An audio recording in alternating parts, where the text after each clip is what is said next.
السلام علیکم first share. آج ہم نے اپنی تیسری غزل پڑھنی ہے مرزا خان داغ دہلوی کی جو دوسری غزل ہے وہ ہمارے نصاب میں شامل ہے۔ خاطر سے یا لحاظ سے میں مان تو گیا، جھوٹی قسم سے آپ کا ایمان تو گیا۔ خاطر یعنی طبیعت، مرضی۔ اس شعر میں شاعر نے جو ہے وہ محبت کے حوالے سے جو بات کی ہے کہ اردو شاعری میں 3 کردار بڑے اہم ہوتے ہیں، ایک محبوب، ایک اس سے محبت کرنے والا اس کا عاشق، اور تیسرا کردار جو بڑا اہم کردار ہوتا ہے وہ رقیب کا کردار ہوتا ہے جسے دشمن کے معنوں میں استعمال کیا جاتا ہے، یعنی وہ ہمیشہ عاشق اور محبوب کے درمیان جو ہے وہ ایک دشمن کا کردار ادا کرتا ہے۔ اب یہاں پر بھی ان تینوں کرداروں کے حوالے سے جو ہے وہ شاعر نے بات کی ہے، یعنی مرکزی کردار اس میں محبوب کا ہوتا ہے اور باقی یہ دونوں محبت کرنے والا اور رقیب کردار ہوتے ہیں، اور یہ رقیب محبت کرنے والوں کے ارادوں میں رکاوٹ بنتا ہے اور اس کے مقابلے میں محبوب تک رسائی پانے میں کامیاب ہو جاتا ہے۔ عاشق کو اس رابطے کی خبر ہوتی ہے تو وہ محبوب سے شکوہ کرتا ہے کہ تمہیں صرف میرے ساتھ میل جول رکھنا چاہیے۔ جواب میں اسے قسم کھا کر کہا جاتا ہے کہ تمہیں غلط فہمی ہوئی، تمہارے سوا کسی سے میرا تعلق نہیں ہے،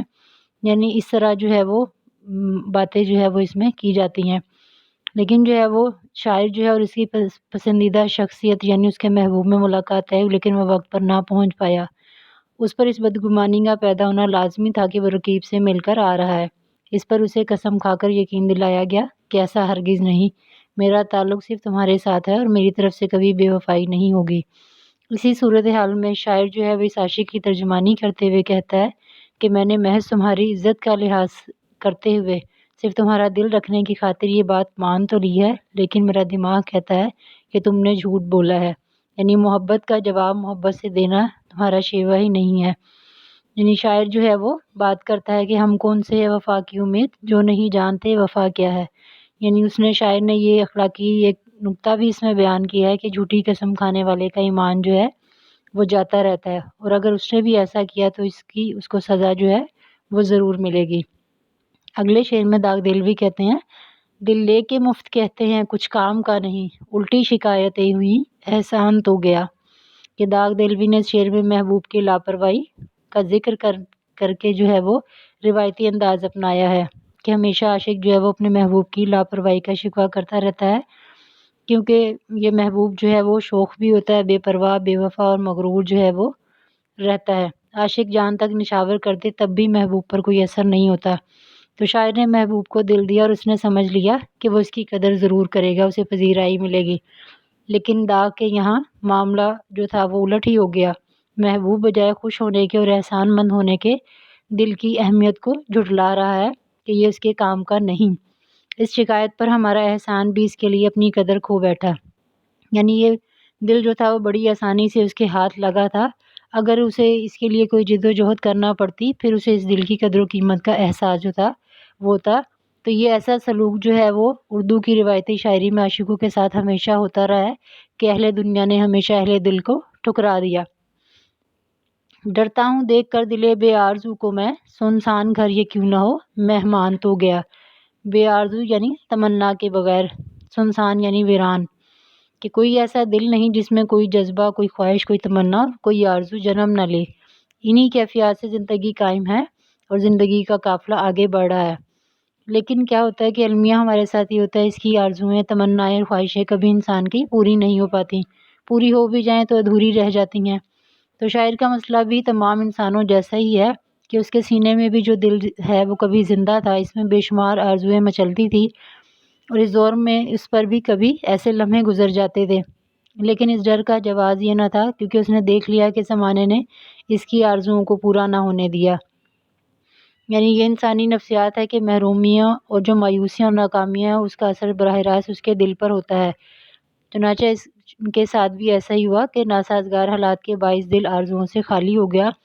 اس گھر کی طرح جس کا مہمان رخصت ہو جائے، یعنی زندگی بے لطف ہو کر رہ جائے۔ افشائے راز عشق میں گو ذلتیں ہوئیں، لیکن اسے جتا تو دیا جان تو گیا۔ افشائے راز عشق، افشا یعنی فاش کر دینا، ظاہر کر دینا،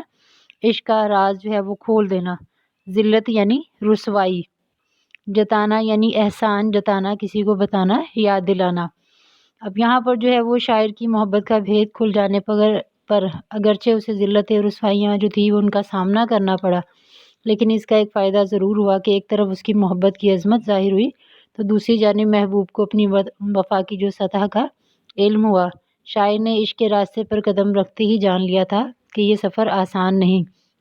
یعنی یہ جسمانی ذہنی کشمکش اور روحانی بے اطمینانی جو ہے وہ اسے اس دنیا کے خاص تحفے جو ہے وہ ملتے ہیں۔ یعنی جیسے کہ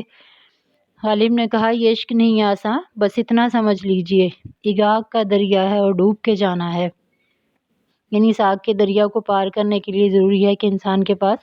قوت برداشت، صبر اور حوصلہ ہو۔ اور جب شاعر کے عشق کا راز فاش ہوا تو وہ زندگی کے مصائب سہنے کی خاطر جو تھا وہ تیار ہو گیا، اور پھر اس کے طنز اور ذلتوں کا سلسلہ دراز ہوا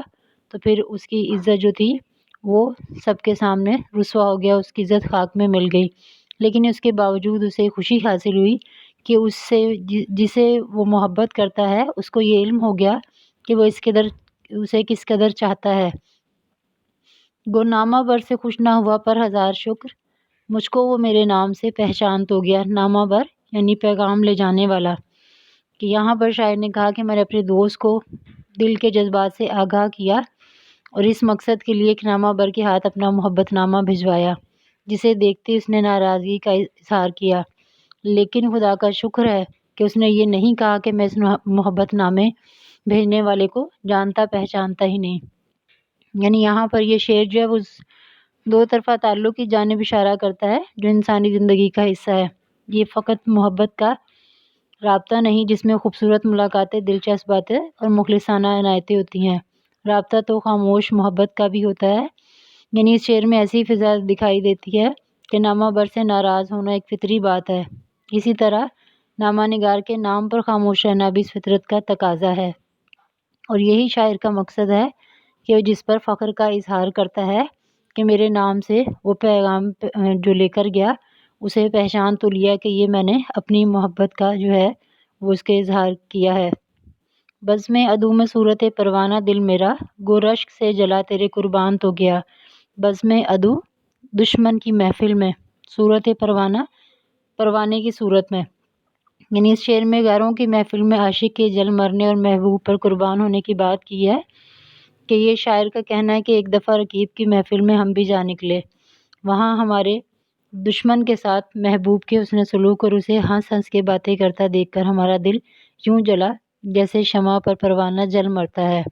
کیونکہ ہم اس کی ادائیں، شوخیاں اور عنایتیں دیکھ کر پریشان ہو گئے کہ یہ مہربانیاں دیکھ کر کوئی بھی مخلص انسان آپے سے باہر ہو سکتا تھا۔ چنانچہ ہم بھی جو تھے یہ منظر دیکھ کر رشک کی آگ میں جل گئے کہ یہ ہمارے عشق کی توہین ہے، ہمیں اس محفل تک لانے والی بھی اس کی ایک ایسی ہی دلکش ادائیں تھی، مگر اس کی بے رخی دیکھ کر ہم پر قیامت جو تھی وہ گزر گئی۔ لیکن شاعر کو یہ لگتا ہے کہ اس طرح جلنے پر پشیمانی نہیں، بلکہ اسے خوشی ہے کہ چلو ہماری جان گئی اور ہم اپنے دوست پر قربان ہو گئے، یعنی یہ بات اس کے لیے باعث فخر ہے تو کہ یہ اس نے اپنی جان جو تھی وہ اپنے دوست پر قربان کر دی۔ ہوش و حواس و تاب و تواں داغ جا چکے، اب ہم بھی جانے والے ہیں، سامان تو گیا۔ یعنی ہوش و حواس و